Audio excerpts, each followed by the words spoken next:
कभी वो रिपीट नहीं हुए। इसका देखिए उसमें कुछ तो कॉमन क्वेश्चन आते हैं जिनको मैं बताऊं, कुछ अलग से आते हैं तो उनसे डील करने का एक ही तरीका है कि आपको noun, pronoun, verb, adverb, adjective और इंटरजेक्शन, कंजंक्शन, ये 20 क्वेश्चन ऐसे थे जो केवल रूल से भरे हुए सब। हेलो नमस्कार, स्वागत है आप सभी का। आशा करती हूँ कि आप लोगों की तैयारी बहुत अच्छे से चल रही होगी। इतना टाइम हो गया है, इतना टाइम आते आते आई होप आप लोगों ने सभी टॉपिक्स बहुत अच्छे से तैयार कर लिए होंगे।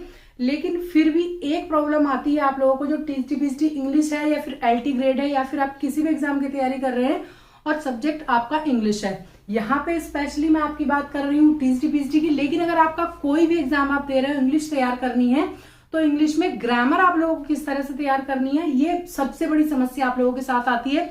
मैं अब भी कमेंट देख रही हूँ, रोज आप लोगों के आ रहे हैं कि आपको ग्रामर हम कैसे तैयार करें, क्योंकि ग्रामर में आप लोगों को पता है कि क्वेश्चंस बहुत कमी से रिपीट होते हैं ना। लिटरेचर में तो हमेशा ही रिपीट होते हैं, लेकिन ग्रामर में कभी भी रेयरली कभी कोई क्वेश्चन रिपीट हुआ है, लेकिन रिपीट नहीं होते हैं।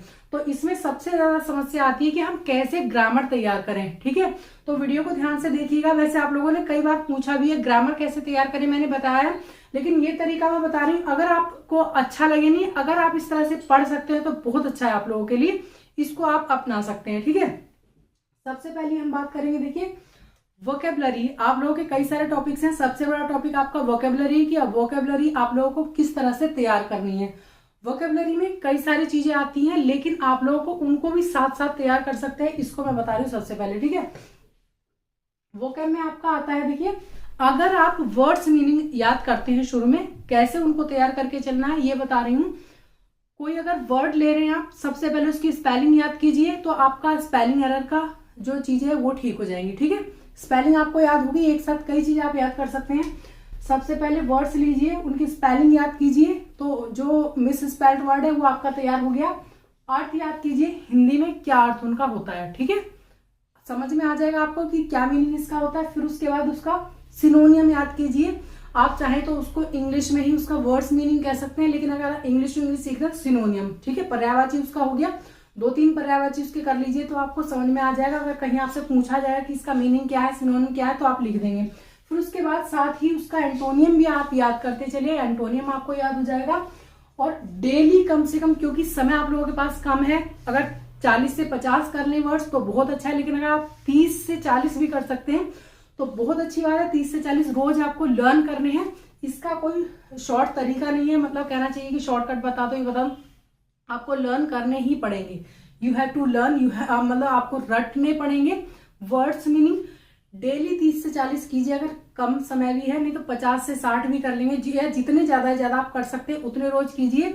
पहले उसका स्पेलिंग लर्न कीजिए, फिर उसके बाद वर्ड्स मीनिंग हिंदी और इंग्लिश दोनों में। चूंकि मोस्टली जो स्टूडेंट्स हैं वो हिंदी बैकग्राउंड से आते हैं, तो हिंदी में मीनिंग उनका याद करना है, अर्थ उनका याद करना है, फिर इंग्लिश में भी करना है। जो जितने भी सिनोनियम्स होते हैं उसके कम से कम 3 से 4 कर लेने हैं सिनोनियम, फिर एंटोनियम उसी के। ठीक है, अगर इडियम्स में बात आती है तो इडियम्स का आपको अच्छे से उसका मीनिंग याद कर लेना है, हिंदी और इंग्लिश में दोनों में। ठीक है, ये आ गया आपका वोकेबलरी तैयार हो गया। ज्यादा कर लेंगे तो बहुत अच्छी बात है, वैसे समय इस टाइम कम है और दिमाग से निकाल दीजिए कि एग्जाम उस टाइम पे नहीं होगा जब आपको बताया है।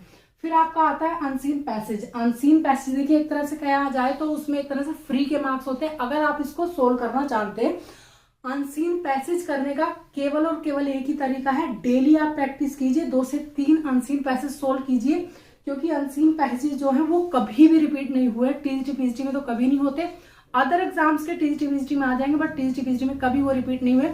इसका देखिए उसमें कुछ तो कॉमन क्वेश्चंस आते हैं जिनको मैं बताऊं, कुछ अलग से आते हैं, तो उनसे डील करने का एक ही तरीका है कि आपको डेली ये अनसीन पैसेज सोल्व करने 3 से 4, तभी आप उससे डील कर पाएंगे एग्जाम में। कॉमन क्वेश्चंस क्या आते हैं, वर्ड्स मीनिंग आ जाएगा किसी वर्ड का, सिनोनियम आ जाएगा या एंटोनियम या फिर टाइटल आ जाएगा। ये हैं 4 कॉमन क्वेश्चन जो कि अनसीन पैसेज में आते हैं।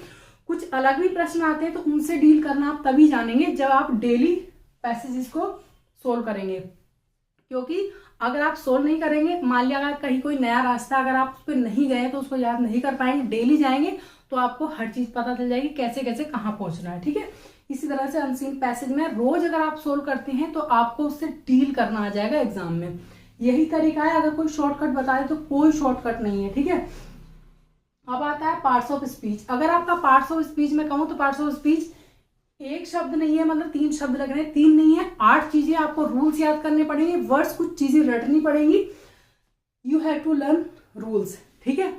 इसमें वर्ब बहुत अच्छे से आप तैयार कर लीजिएगा, ठीक है। वर्ब याद कर लेंगे तो आपका सब्जेक्ट वर्ब एग्रीमेंट भी इसी में तैयार हो जाएगा। लेकिन और चीजें जो है noun, pronoun, verb, adverb, adjective और इंटरजेक्शन, कंजंक्शन, ये चीजें आपको याद करनी है, बहुत अच्छे से तैयार कर लेनी है। कुछ चीजें रटनी है, कुछ चीजें समझनी है और आपको करनी ही पड़ेंगी। अगर आपको टॉपिक्स नहीं समझ में आ रहे हैं, अगर आप पढ़ना चाहते हैं, इंटरेस्टेड हैं, तो मुझसे बताइए, मैं एक एक टॉपिक आप लोगों को करवा दूंगी। लेकिन पढ़ने वाले स्टूडेंट्स की संख्या बहुत कम होती है, पढ़ने आते नहीं है आप लोग बिल्कुल भी। अगर आप चाहते हैं कि मैं हर चीज टॉपिक वाइज करवा दूं, बहुत अच्छे से समझा के करूंगी जेन्युइनली।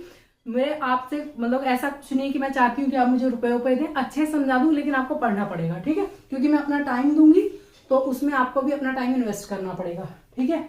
अब आता है टेंसेज। टेंसेज आपको बहुत अच्छे से पढ़ने हैं।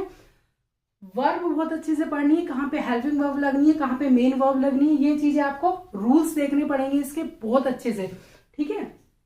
इसमें क्या क्या चीजें मेन आपको फोकस करना है ये मैं समझा रही हूँ। वैसे आप जानते सब कुछ है, लेकिन किस चीज पे आपको मेन फोकस करना है। अब आता है पंक्चुएशन। आपका साइंस कहाँ कहाँ लगती है, उसमें कहाँ स्टॉप लगता है, कहीं कॉमा लगता है, कहीं कहाँ सेमीकोलन लगता है, ये चीजें आप लोगों को याद करनी है, इसमें बहुत अच्छे से कर लेनी है। ये भी आपको समझना पड़ेगा एक एक रूल। अगर आप कहीं तो मैं करवा दूंगी, फिर भी वही कह रही हूँ तो मैं करवा सकती हूँ, लेकिन बिना पैसे की दवाई असर नहीं करती। आप लोग पढ़ना ही नहीं चाहते, जहाँ पे पैसे देते हैं ना वहां पे टाइम वेस्ट करते हैं। चाहे वो लोग आप लोगों को ऐसा पढ़ाने कि आपको समझ नहीं आ रहा, सिर से ऊपर उतर रहा है। चलिए अब आता है आपका active and passive voice, direct and indirect narration. इसके रूल्स आपको पढ़ने हैं, फॉर्मेशन आपको पढ़ लेना है, बहुत अच्छे से पढ़ना है। अगर आपने 2016 का पेपर देखा होगा तो उसमें रूल्स इतने सारे आए थे आपके ग्रामर से, बहुत सारे रूल्स से। अगर आपको रूल्स नहीं याद है तो उसमें आप गलती कर जाएंगे। कम से कम भी 15 से 20 क्वेश्चन ऐसे थे जो केवल रूल्स से भरे हुए थे, सब चीजों के रूल्स थे उसमें। वर्ब के लिए भी, वॉइस के लिए, वॉइसेस जो होती है एक्टिव पैसिव मतलब, और डायरेक्ट इनडायरेक्ट, इनके लिए भी नरेशन और वॉइस के लिए भी उसमें रूल्स थे।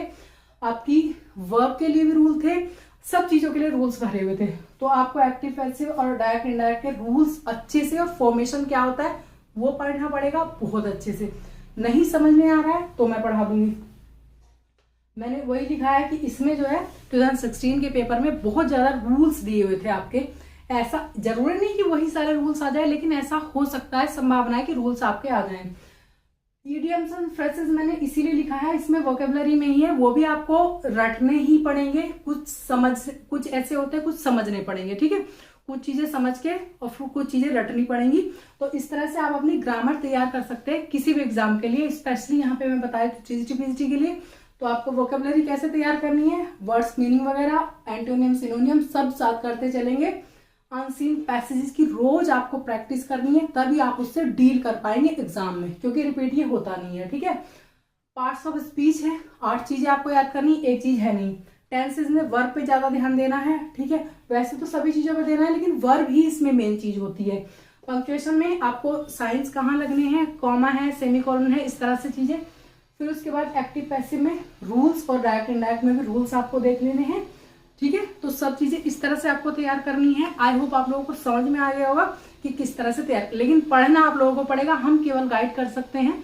मैंने आपको पहले ही बताया कि कोचिंग में इतने स्टूडेंट पढ़ते हैं, लेकिन सिलेक्शन उनका होता है जो कि सेल्फ स्टडी करते हैं। सेल्फ स्टडी का कोई भी विकल्प नहीं है आप लोगों के पास। आप सोचे कि हम सारा पढ़ा तो देंगे, समझा देंगे, लेकिन वही स्टैंड कर पाता है एग्जाम में, वही सिलेक्शन ले पाता है जो सेल्फ स्टडी बहुत अच्छे से करता है। रीडिंग कीजिए, रिवीजन कीजिए, फिर उसके बाद प्रैक्टिस सेट लगाइए, आपका बहुत अच्छे से एग्जाम निकल जाएगा। तो ये इसी आशा के साथ, अगर पसंद आई हो वीडियो तो लाइक शेयर सब्सक्राइब जरूर कर लीजिएगा, और thank you so much. Positive mind से तैयारी करते रहिएगा।